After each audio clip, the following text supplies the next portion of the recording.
चुके। एक दिन श्री कृष्ण और बलराम दोनों आते हैं, बाबा अब आप ग्वाल बालों को लेकर के वृंदावन चले जाए। वाणी तो बहुत मधुर थी, लेकिन शब्दों का अर्थ बहुत कठोर था। बाबा ने जैसे ही सुना आप चले जाएं, कन्हैया क्या तुम नहीं वृंदावन चलोगे? बाबा मैं आऊंगा, मना नहीं किया, जानते थे मना कर दूंगा तो कहीं कोई दुर्घटना न हो जाए। आऊंगा मैं, हाँ कुछ समय के बाद आऊंगा बाबा, आप चले। ज्ञातीन वो दृष्टो में श्याम आऊंगा।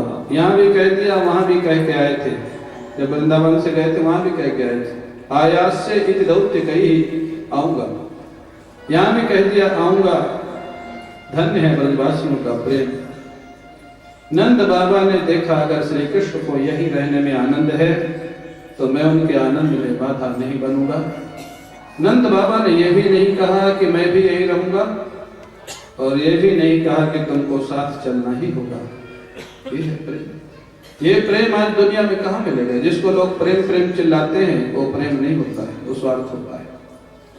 आराध्य के लिए सर्वस्व का न्यौछावर कर देने का नाम प्रेम होता है। अपनी मान्यताओं को दफना देने का नाम प्रेम होता है। अपनी कामनाओं को समाप्त कर देने का नाम प्रेम होता है। प्रेम। आज नंद बाबा की अवस्था को देखें, रोने लग गए। भगवान कृष्ण के वाक्य को सुन के श्री कृष्ण को हृदय से लगा लिया, लेकिन कहा नहीं कि मैं नहीं जाऊंगा, मैं यहीं रहूंगा या तुमको साथ लेके ही जाऊंगा। बाल बालों को साथ लिया। उदास होकर के नंद बाबा श्री कृष्ण को हृदय से लगाने के बाद वहां से प्रस्थान करते। नंद बाबा को कष्ट है, मैं तो ठीक हूं, लेकिन जब यशोदा दौड़ के आएगी और पूछेगी कि मेरा लाला कहाँ है, तब मैं क्या बताऊंगा। और उसका जो जवाब होगा उसको सुन करके यशोदा का क्या होगा। नंद बाबा उदास निराश दुखी मन से मथुरा से वृंदावन आते हैं। सायंकाल पहुंचते हैं, दरवाजा खटखटाया, मैया दौड़ती है। मैया को उत्साह है, लाला आ गया, कन्हैया आ गया, क्योंकि बाबा आ गए। मैया दौड़ के आती है, नंद बाबा को प्रणाम करती है, खुशी खुशी पूछती है लाला कहाँ है, कन्हैया कहाँ है। बाबा जानते हैं इस प्रश्न का जवाब कितना हृदय विदारक होगा, मौन लगा गए, जवाब नहीं दिया। दोबारा यशोदा मैया ने इधर उधर देखा, कन्हैया नहीं दिखा, तो थोड़ा गंभीर होकर पूछो, बड़ा नटखट है, लेकिन है कहाँ, कहीं छिपा है। बाबा को कहना ही पड़ा, हृदय में पत्थर रख के यशोदा तो मथुरा में रुक गया है, कुछ समय के बाद आएगा। यशोदा जी देखती रह जाती नंद बाबा का शरीर। कन्हैया मथुरा में रुक गया और आप व्यवस्थित वृंदावन पहुंच गए। ये प्रश्न इतना कठोर था, श्री कृष्ण के बिना व्यवस्थित जीवन वृंदावन पहुंचा कैसे? बाबा ने कहा यशोदा मैं तुम्हारे प्रश्न का अभिप्राय जानता हूं, लेकिन तुम सोचो, कन्हैया ने कहा कि मैं आऊंगा और वो जरूर आएगा, उसने कहा है। और जब वो आएगा यशोदा वृंदावन, और अगर उसको पता लगेगा मेरे वियोग में मेरे माता पिता ने जीवन का त्याग कर दिया है, तो कन्हैया को कितना कष्ट होगा। श्री कृष्ण को कष्ट ना हो यशोदा, इसलिए हमको जीना होगा, श्री कृष्ण के लिए जीना होगा। ये प्रेमियों का जीवन होता है, जो श्री कृष्ण के लिए रो रो करके भी जीते हैं, लेकिन जीवन को नहीं छोड़ते। चाहते तो एक क्षण में उनका जीवन चला जाए। महाराज किसी तरह भगवान की प्रत्यागमन की प्रतीक्षा में वो लोग जीवन यापन करते हैं। इधर भगवान लगभग 11 वर्ष के हो गए हैं, उनका यज्ञोपवीत संस्कार होता है। क्षत्रिय का यज्ञोपवीत 11 वर्ष में, ब्राह्मण का 8 वर्ष में, वैश्य का 12 वर्ष में, 12 वर्ष में यज्ञोपवीत संस्कार हुआ। विद्या अध्ययन के लिए उनको उज्जैन भेजा गया।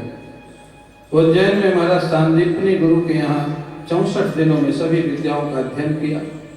गुरु दक्षिणा के रूप में उनके मृत बेटे को वापस ला करके जीवित करके दिया, और गुरु का आशीर्वाद लेकर के वापस मथुरा आ जाते। केवल विद्या ही सफल नहीं होती, ध्यान रखिएगा। विद्या के साथ साथ जब तक गुरु का आशीर्वाद नहीं मिलेगा तब तक विद्या सफल नहीं होती है। विद्वान हो सकता है लेकिन उसकी दिशा गलत हो जाएगी। गुरुदेव ने आशीर्वाद दिया था, तुम्हारी विद्या हमेशा तुमको याद बनी रहेगी, आशीर्वाद दिया था संदीपनी गुरु ने। भगवान मथुरा आते। अब देखें, भगवान ने 4 लोगों को आश्वासन दिया है आने का। गोपियों को आश्वासन दिया था मैं आऊंगा, नंद बाबा को आश्वासन दिया था मैं आऊंगा, और मथुरा में 2 लोगों को आश्वासन दिया है, अक्रूर जी को और कुब्जा को, मैं आऊंगा। अभी तक गए नहीं कहीं। 2 लोग मथुरा में हैं, ब्रजवासी वृंदावन में। अगर भगवान को क्रम से मिलना होता तो पहले मथुरा वालों से मिल लेते, वो तो मथुरा में ही थे, मथुरा वालों के घर नहीं गए। भगवान को मथुरा में वो प्रेम दिखाई देता नहीं था जो ब्रज में था, जो वृंदावन में था। भगवान मथुरा में मिलने के बाद छोड़ो, कभी कभी यमुना जी के किनारे बैठ करके रोते थे, ब्रजवासियों की याद करके रोते थे, गैया की याद करके, गोपियों की याद करके, ग्वाल बालों की याद करके, किशोरी जी की याद करके। एक दिन उद्धव जी ने देख लिया, एकांत में विश्राम घाट में बैठे श्री कृष्ण का सुरपात हुआ। उद्धव जी ने पूछा, श्याम सुंदर, तुम्हारे लिए लोग रोते हैं, ये तो मैंने सुना, लेकिन ऐसा कौन प्रेमी है जिसके लिए तुमको अश्रुपात होते हैं? ऐसा कौन भक्त है तुम्हारा? भगवान कृष्ण ने देखा, उद्धव ने देख लिया है तो बताना होगा। उद्धव जो के एकांत में ले जाते हैं, हाथ में हाथ लिया और भगवान ने कहा, उद्धव तुम ब्रज में जाओ, ब्रज में जाओ, वहां मेरे माता पिता नंद यशोदा रहते हैं, दोनों को मेरे आने का समाचार दो, अपने ज्ञान से थोड़ा समझाओ। और इतना ही नहीं, वहां पर मेरी प्राण सर्वस्व मेरी ब्रज गोपियां रहती हैं। जिन गोपियों के विषय में भगवान कृष्ण का ये परिचय है, उन गोपियों के विषय में आज के लोग क्या टीका टिप्पणी करेंगे? और अगर करते हैं तो उनकी अपनी बुद्धि का वो दोष होता है। इस लीला में उनका दूर दूर तक कोई प्रवेश नहीं होता है। और वो गोपियां क्या है? भगवान कृष्ण कहते हैं, ताहा मन मनस्काह मद प्राणाह मदर्थे त्यक्त दैहिकाह। जिन गोपियों का प्राण मैं हूं, जिन गोपियों का जीवन मैं हूं, उद्धव तुम जाओ, वो मेरे कष्ट में, मेरे वियोग में दुखी हैं, कुछ ज्ञानोपदेश दो और उनके कष्ट को थोड़ा दूर करो, मेरा संदेश सुनाओ। उद्धव जी को भगवान ने अपने वस्त्र पहना दिए। क्यों? गोपियां अपनी व्यथा जल्दी किसी को बताती नहीं थी। भगवान ने अपने वस्त्राभूषण उद्धव जी को पहना दिए और उद्धव जी की अवस्था श्री कृष्ण के बराबर है। उद्धव जी का वर्ण भी श्याम है।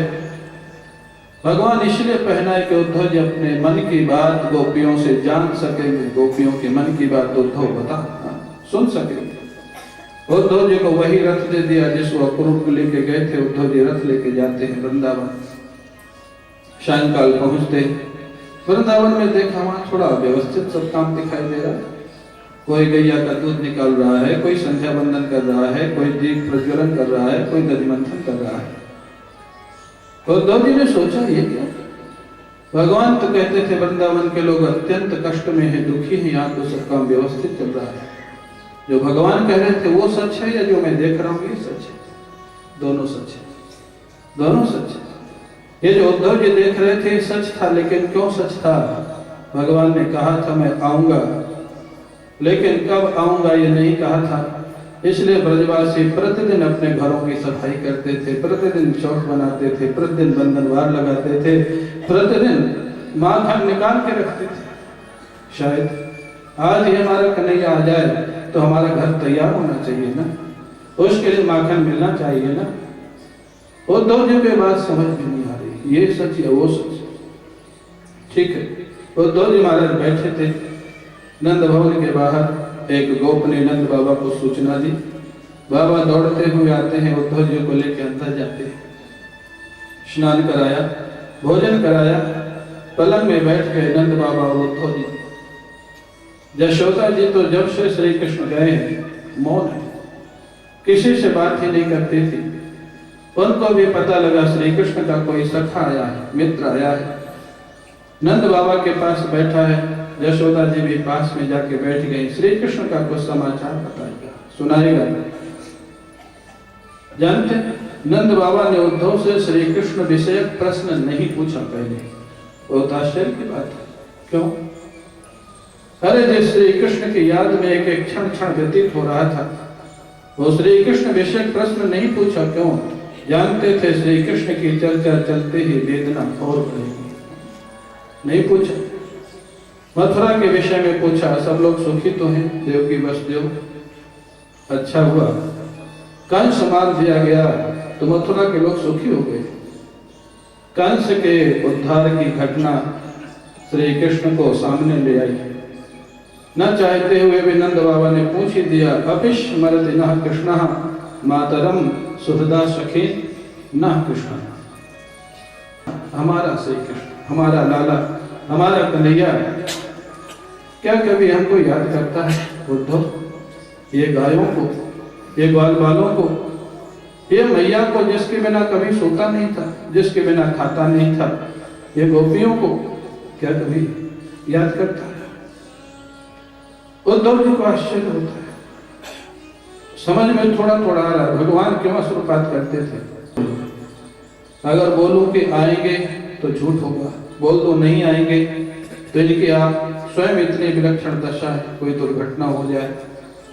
उद्धव जी ने एक उपाय बताया, बाबा कभी कभी आप गिरिराज जी चले जाया करिए, कभी कभी यमुना जी चले जाया करिए। आप एक स्थान पर बैठे रहते हैं, इसलिए आपको इतना कष्ट होता है, दिन भर श्री कृष्ण की याद आती है और आप दुखी होते हैं। नंद बाबा ने कहा कि उद्धव सब करके देख लिया, गिरिराज जी जाता हूं तो गिरिराज धरण की लीला सामने आती है, यमुना जी जाता हूं तो काली मर्दन की लीला सामने आती है।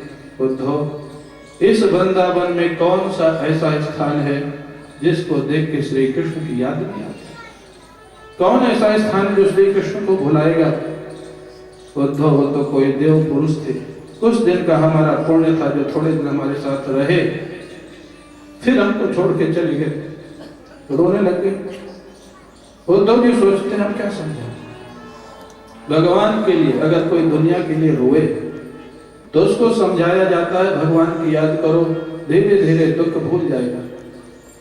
लेकिन जिसका आशीर्वाद भगवान के लिए हो रहा उसको क्या समझाया जाए? उसको अगर ये कहा जाए कि भगवान के लिए रोना बंद करो तो अपराध, और अगर कहा जाए भगवान का स्मरण करो तो ऑलरेडी इतना हो रहा है कि उसी से तो कष्ट में, वही तो कष्ट दे रहा है। आज उद्धव के जीवन में पहला अवसर है जहाँ शास्त्र के किसी पन्ने पर ब्रज के प्रेमियों का जवाब उनको नहीं मिला है। किसी पेज पर, किसी ग्रंथ में उद्धव उनको रात्रि भर समझाते हैं नंद बाबा को, कोई समाधान निकलता नहीं। प्रातः काल होने पर वो चले जाते हैं यमुना स्नान के लिए, और यमुना स्नान करके संध्या बंदन करने वाले थे। इधर गोपियां जग जाती हैं, दीप प्रज्वलित करती हैं, दीप प्रज्वलित करके दधि मंथन प्रारंभ करती है। कैसी विलक्षण प्रतीक्षा थी। प्रतिदिन दधि मंथन होता था, प्रतिदिन मक्खन निकलता था, और प्रतिदिन घरों को सजा के रखा जाता था। सायंकाल तक प्रतीक्षा होती थी, शायद आज ही श्री कृष्ण नहीं आते थे तो निराश होकर ब्रजवासी रात्रि किसी तरह व्यतीत करते थे। ये ब्रजवासियों की दशा, ये ब्रज के प्रेमियों की दशा। इधर उद्धव जी जब स्नान करके संध्या बंदन करके लौटे, गोपियों ने देखा उद्धव जी को घेर लिया। हम जानते हैं उद्धव जी वस्त्राभूषण पहने श्री कृष्ण के, गोपियों को थोड़ा प्रेम का आवेश आ गया, प्रणय कोप आ गया। गोपियों ने कहा हम जानते हैं तुम लक्ष्मीपति के संदेश वाहक हो। रमापति, रमापति शब्द का प्रयोग है, गोपीपति शब्द का प्रयोग नहीं। विज्ञाय संदेश हरम रमापते, तुम लक्ष्मीपति के संदेश वाहक हो। क्यों? व्यंग है। श्री कृष्ण मथुरा जाकर के ऐश्वर्य में रह गए, बड़े ऐश्वर्यशाली हो गए। अब वो गांव की गरीब ग्वालिनों को, गंवार ग्वालिनों को क्यों याद करेंगे? अच्छा बताओ, तुम यहाँ आए क्यों? तुम्हारा आने का प्रयोजन क्या है? उद्धव जी इतना घबराए हुए हैं कि किसी बात का जवाब दे नहीं पा रहे, डरते हैं, पता नहीं मैं बोलूंगा अच्छे के लिए उल्टा हो जाएगा। उद्धव जी मौत। गोपियों ने कहा अच्छा आ ही गए हो तो हमारे एक प्रश्न का जवाब दे दो। शास्त्रों में मैंने सुना है, हाँ गोपियां कहती हमने सुना है, पढ़ा तो नहीं, हम पढ़ी लिखी तो है नहीं। कई तो रहितम प्रेम नहीं भवति मानुषे लोके यदि भवति कुत्र विरहा विरहे सत्य को देवती। कपट रहित प्रेम दुनिया में होता नहीं। माफ करिएगा, कपट 80% हो या 10%, दुनिया का प्रेम कपट में ही चलता है, बुरा मत मानिए। कपट रहित प्रेम दुनिया में होता नहीं, और अगर किसी का कपट रहित प्रेम दो व्यक्तियों का होगा तो उन दोनों का कभी वियोग नहीं होता, ये उसकी पहचान है। और अगर उसमें वियोग भी, गोपियां आगे आगे चल पड़ते हैं तो उनके पीछे पीछे चल पड़ते हैं। एक लता कुंज में जाते, लता कुंज में देखा किशोरी जी राधा रानी भावावेश में, महाभाव की दशा में, ललिता विशाखा चित्रा सब उनको पंखा जल रही हैं, कोई जल छिड़क रही, होश में लाने का प्रयास कर रही है। किशोरी जी थोड़ा होश में आती हैं, उन्होंने ललिता से कहा, ललिता एक काग जानते कौआ है ना, इससे कह दो ये मथुरा के स्वामी से हमारा संदेश कह देगा। मथुरा के स्वामी हमारा संदेश कह देगा। क्या संदेश है? एक सुयोग्य स्वामी का कर्तव्य होता है, अगर घर में आग लग जाए और कोई पशु जंजीर से बंधा हो तो आग लगने के साथ साथ पशु को जंजीर से खोल देना चाहिए, जिससे पशु जलने से बच जाए। काग ने पूछा इस कथा का अर्थ क्या है? किशोरी जी ने कहा श्री कृष्ण से कह देना ये किशोरी जी का श्री विग्रह ये श्री कृष्ण के रहने का महल है, ये श्री कृष्ण का निवास स्थान है, इसमें आग लगी हुई है, इसमें श्री कृष्ण वियोग की अग्नि प्रज्वलित हो गई है, इसमें एक पशु बंधा हुआ है, प्राण रूपी पशु। किस जंजीर से बंधा है? श्री कृष्ण ने कहा था कि मैं लौट के आऊंगा, इस आशा की जंजीर से बंधा हुआ है, इसी आशा की जंजीर से बंधा है। काग श्री कृष्ण से कह देना अगर उनको नहीं आना है तो आशा की जंजीर को खोल दें और ये प्राण रूपी पशु शरीर से बाहर निकल जाएगा और ये बच जाएगा, इसकी रक्षा हो जाएगी। उद्धव जी ने जब ये दृश्य देखा, उद्धव जी आए थे कुछ सुनाने समझाने के लिए, उद्धव जी चरणों में साष्टांग में लेट जाते हैं राधा रानी के, और ये वही स्थान है, ये वही वृंदावन है जहाँ उद्धव का ज्ञान गुदड़ी बन गया था। आज भी ज्ञान गुदड़ी स्थान है जमुना जी की तरफ। शास्त्रीय ज्ञान था उद्धव को, अभी ध्यान रखना, शास्त्रीय ज्ञान पुस्तकों का ज्ञान था, ज्ञान गुदड़ी बन गया उद्धव का। अब महाराज और एक दृश्य देखा, उद्धव ने देखा किशोरी जी के चरणों के पास एक भौरा आता है गुंजार करता हुआ। किशोरी जी ने उसको डांटना प्रारंभ किया, हे भ्रमर तू भाग जा यहां से, तू कपटी का मित्र है, जितने काले लोग होते हैं सब कपटी होते हैं, तू भी काला है, तेरा मित्र कृष्ण भी काला है, और इसीलिए तुम दोनों मित्र हो क्योंकि दोनों कपटी हो, तू भाग जा। प्रेम के रास्ते में कपट का कोई प्रवेश नहीं है, तू मेरे चरण स्पर्श करने का अधिकारी नहीं, भाग जा। भ्रमर ने कहा मेरे को तो नहीं लगता कि श्री कृष्ण कपटी हो, तो बहुत अच्छे हैं।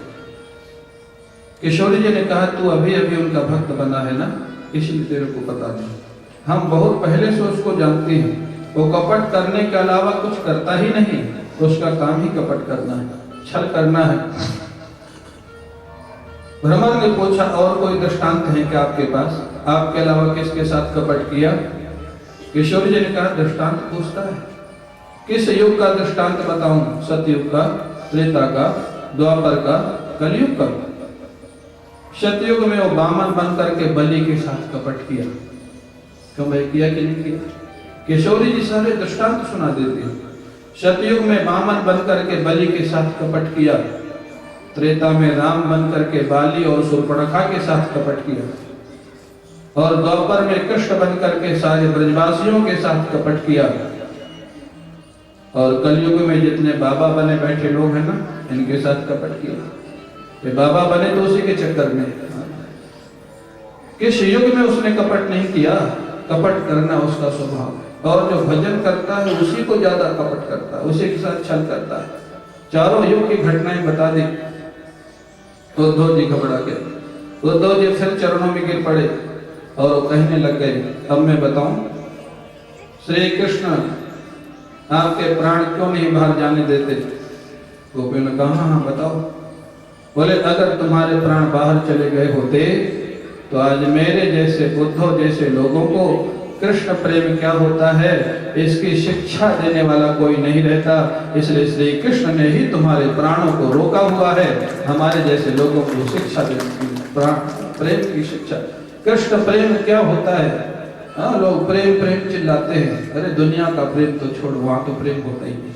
वहां तो प्रेम शब्द का प्रयोग करना ही कलंक है, जो दुनिया का प्रेम है। लेकिन कृष्ण प्रेम क्या होता है, ये अगर गोपियां नहीं होती, ये ब्रजवासी नहीं होते, नंद यशोदा नहीं होते, तो कृष्ण प्रेम क्या होता है बताने वाला दूसरा नहीं होता। उद्धव जैसे विद्वान साष्टांग लेट जाते हैं। भगवान का संदेश सुनाया तो पियो, ठाकुर जी ने कहा है तुम्हारे जीवन के प्रेम को और बढ़ाने के लिए मैं थोड़े दिन के लिए तुमसे दूर हो गया। साथ में रहता हूं तो एक जगह श्री कृष्ण दिखाई देते, जब दूर रहूंगा तो तुमको कण कण में श्री कृष्ण दिखाई देंगे। जहां देखोगे जित देखो जित श्याममयी है। वियोग में ठाकुर सर्वत्र दिखाई देता है, संयोग में एक जगह दिखाई देता है। भगवान ने जब ये संदेश कहा, उद्धव जी ने बताया भगवान का संदेश, गोपियां थोड़ा शांत हो गए। ठाकुर जी दूर रह के भी हमारी भलाई कर रहे हैं, हमारी भलाई सोच रहे हैं। उद्धव जी महाराज जितने आनंदित हैं वृंदावन में आकर के, संदेश देने आए थे, संदेश वापस ले जाकर के श्री कृष्ण को सुनाना था, लेकिन गए नहीं, वृंदावन से मथुरा नहीं गए। उवास कथचिन मासान, व्यास जी लिखते हैं कुछ महीने वृंदावन में रह गए। और जीव गोस्वामी जी महाराज अपनी टीका में लिखते हैं उवास 10 मासान, 10 महीने उद्धव जी महाराज वृंदावन में रुक गए। वृंदावन से मथुरा वापस नहीं गए। क्यों? श्री कृष्ण के साथ रहने पर भी वो कृष्ण प्रेम का अनुभव नहीं होता था जिस कृष्ण प्रेम का अनुभव गोपियों के साथ रह के हुआ। कृष्ण प्रेम का अनुभव तो भक्तों के साथ रहने से होता। 10 महीने। और जानते हो इस 10 महीने में क्या हुआ? वक्ता उद्धव नहीं थे, उद्धव श्रोता थे और गोपियां वक्ता थी।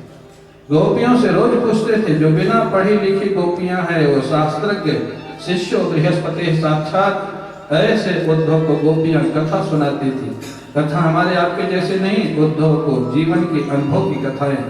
यहाँ ठाकुर जी ने ये किया था, यहाँ खड़े होकर ऐसे बांसुरी बजाई थी, यहाँ से हमारा माखन चोरी किया था, यहाँ हमारे साथ ऐसी लीला की थी। और ऐसे तन्मय होकर सुनाते थे कि उद्धव को इतना अच्छा लगता था। 10 महीने तक गए नहीं, मथुरा ही नहीं गए। जब नहीं गए तो भगवान कृष्ण समझ गए जिस उद्देश्य से मैंने उद्धव को भेजा था वो काम हो गया, तभी तो नहीं आए लौट के। मैं क्यों रोता था ये उद्धव को पता लग गया। ब्रजवासियों के लिए मेरा आशीर्वाद क्यों होता, तभी तो उद्धव रुक गया है। अचानक ध्यान आया, अरे मेरे को तो संदेश लेके जाना था, मैं गया ही नहीं। ब्रजभूमि में खड़े होकर के उद्धव भगवान से प्रार्थना करते हैं, प्रभु अभी तक मैंने यही निश्चय किया था कि मेरे को मुक्ति मिल जाए, इस जन्म के बाद आवागमन के चक्कर से छूट जाऊं, लेकिन ब्रजवासियों के कृष्ण प्रेम को देख करके मेरा निर्णय बदल गया। अभी मेरे को मुक्ति मत देना, इस वृंदावन में जन्म दे देना, एक और जन्म चाहिए। क्या बनना चाहते हो? वृंदावन का वृक्ष या लता बना देना, ब्रजवासियों के चरणों की धूल मेरे शरीर पे पड़ेगी, जिसका मेरे जीवन में कृष्ण प्रेम प्रकट हो जाए। बुद्धो दासा महो चरण रेणुजुषा महम श्याम वृंदावने किमपि गुलमलतौ सदीशा या दुस्तजम सुजन्मार्य पथम चहित्वा भेजुर मुकुंद पत्रे श्रुतिभिद विविध ज्ञान। ये ब्रज गोपियों की महिमा, ब्रजवासियों की महिमा, जिनके चरणों की वंदना सुखदेव जी करें, उद्धव जी करें, ब्रह्मा जी करें, श्री कृष्ण करें, उन ब्रजगोपियों के विषय में आज का व्यक्ति क्या लिखेगा और क्या सोचेगा। उद्धव जी जाने लग गए। किशोरी जी से महाराज अनुमति मांगी, किशोरी जी भगवान के लिए कुछ संदेश। किशोरी जी ने कहा, उद्धव तुमने हमसे कहा था कि श्री कृष्ण हमारे वियोग में रोते हैं, लेकिन श्री कृष्ण से मत कहना कि हम उनके वियोग में रोते हैं। उनको पता लगेगा, उनको कष्ट होगा, मत कहना। यशोदा जी से कहा, मैया आपका संदेश। यशोदा जी ने माखन निकाल कर दे दिया, जाओ कन्हैया को दे देना। बड़े बड़े काम वहां करता है, लेकिन उसको कोई माखन देता है कि नहीं देता है ये मेरे को पता नहीं, माखन दे दिया। ग्वाल बालों में बहुत सारी भेंट सामग्री थी। नंद बाबा बाहर तक विदा करने के लिए आए। उद्धव जी मथुरा पहुंच गए। उद्धव जी मथुरा में श्री कृष्ण से मिले तो थोड़ा रोष में थे। कन्हैया, मैं जब गया था तो मेरे को लगता था तुम्हारा हृदय बहुत कोमल है, मैं लौट के आया तो लगता है तुम्हारा हृदय बहुत कठोर है।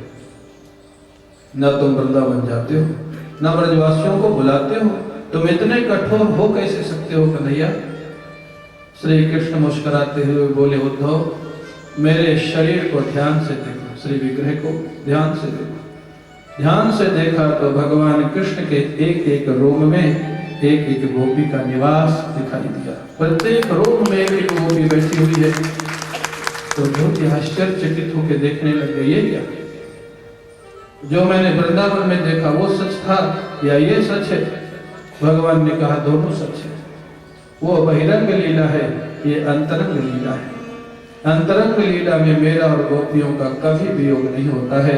बहिरंग लीला में लोक शिक्षा के लिए प्रेम को यथावत परिभाषित करने के लिए कभी कभी गोपियों को वियोग देता हूँ, कभी संयोग देता हूँ। उद्धव जी महाराज प्रसन्न होकर के प्रभु को प्रणाम किया। प्रणाम करके अपने निवास को चले जाते हैं। फिर भगवान अक्रूर जी के यहाँ जाते, उनको धन्य किया।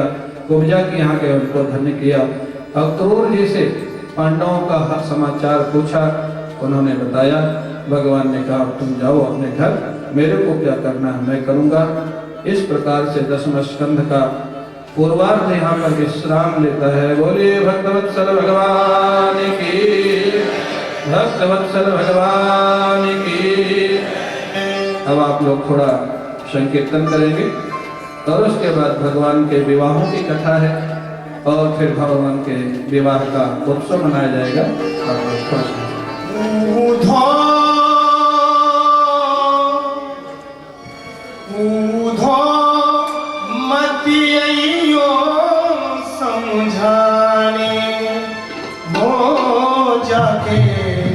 काटा लगे हो जाके, काटा लगे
ऊधो उसको याद दिलाने हो जाके कांटा लगे वो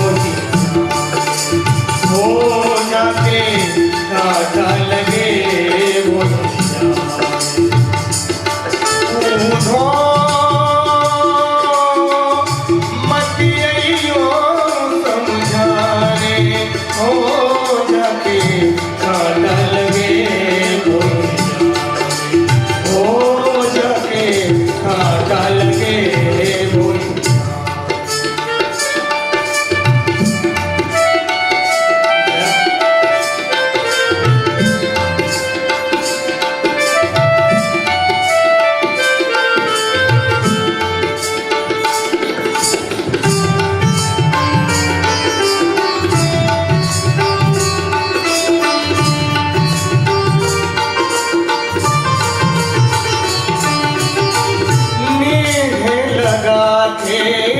क्यों भूले तुम राधा को सांवरिया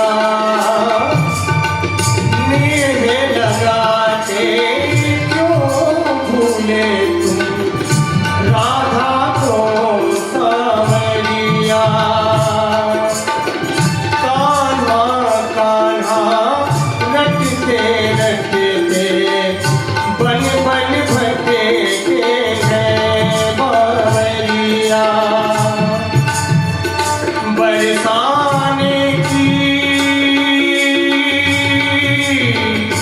बरसाने की राधा देखो बरसाने की राधा देखो आंसू लगी बरसाने हो जाके कांटा लगे हो जाके कांटा लगे ऊधो मत अइयो समझाने हो जाके कांटा लगे हो जाके कांटा लगे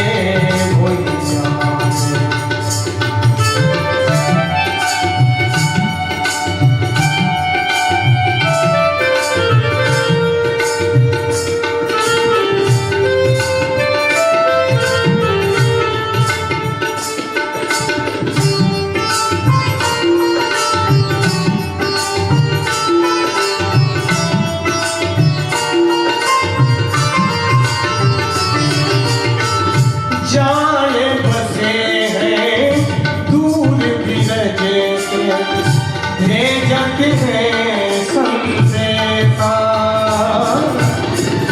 जाए बसे हैं दूर बिरजे से भेजत है संदेशा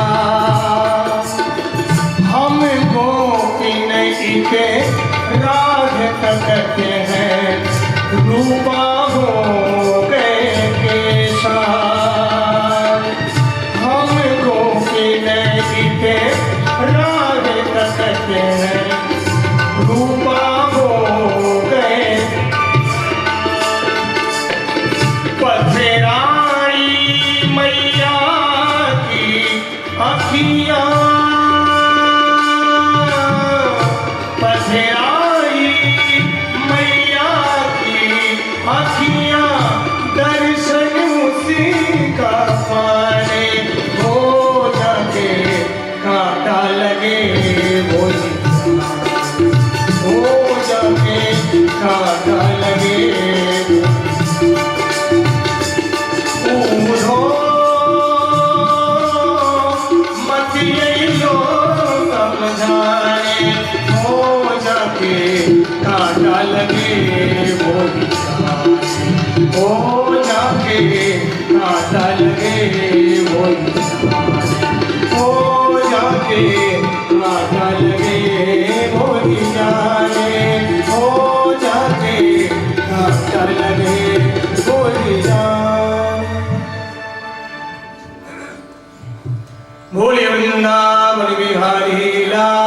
की जय जय श्री राम